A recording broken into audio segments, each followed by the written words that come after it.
Napakasimple lang i-change oil nito mga boss. Bakit hindi na kasi kayo yung gumawa para hindi kayo masyadong mapagastos? Gagamit ka lang naman dyan ng number 14 na box rinse. Tatanggalin mo itong drain plug nya. Tapos may naka-ready kang pansahod. At dahil maluwag naman na yung drain plug, pwede mo na yung kamayin para mas madali mo matanggal itong drain plug. At kung kaunti na lang yung tumutulo, pwede mo nang ilagay itong drain plug nya. Tapos kunin mo yung box rinse mo na number 14, higpitan mo itong drain plug.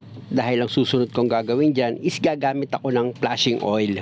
Malaking bagay kasi mga boss, bago kayo maglagay ng paborito nyong langis dito sa makina, i-flashing nyo muna. Ako kasi ang ginagamit ko dyan, kahit yung ordinary oil lang, yung pinakamurang langis, ayun ang gamitin yung pang-flashing. Hindi ako gumagamit ng mga chemical. Mas okay sa akin yung pure na oil, tsaka kung paandar itong makina.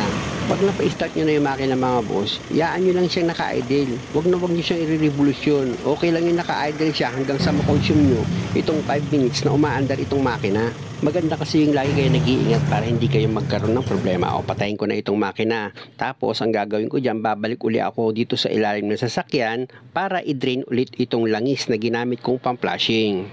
Gagamit ka ulit yan ng box rinse sa number 14, luluwagan mo itong drain plug at pag maluwag na yan, syempre gaya ng ginagawa ko, lagi kong kinakami sa pagtanggal yan para sigurado ang sentro sa pagtuluan mo ng langis dito sa sahuran niya. At habang nagpapatulo ka ng oil o tanggalin mo na itong drain plug gamit itong oil filter wrench mo, pakaliwa lang ang paghigpit niyan mga boss. Napakadali lang gawin ito kung ganito yung sasakyan nyo.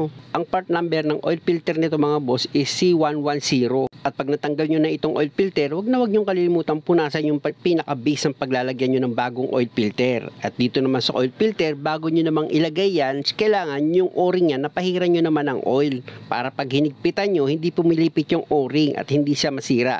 Hinigpitan ko lang ng kamayan mga boss dahil maliit lang naman itong filter, kayang-kaya nyo na kung malakas sa pang-gripping nyo. Pero kung hindi nyo kaya higpitan, pwede gumamit ng oil filter wrench nyo. At pag okay na yung pagkakahigpit, o dito ka naman sa oil pan, punasan mo muna ng malinis na basahan ito paglalagyan mo ng drain plug, tsaka mo ngayon ilagay na itong drain plug mo. Siguraduhin mo na dyan yung flat washer nya bago mo ilagay yung drain plug mga boss para hindi siya magkaroon ng leak, tsaka mo ngayon higpitan ng box rinse mo na number 14. O diba, napakasimple lang mag-cheese oil kung ganito yung sasakyan mo. Kaya sa susunod, ikaw na gumawa. O pwede ka na ngayon magsali ng langis. May nabili yung customer na 1 gallon na langis. Pero hindi ibig sabihin, ilalagay mo yung 1 gallon.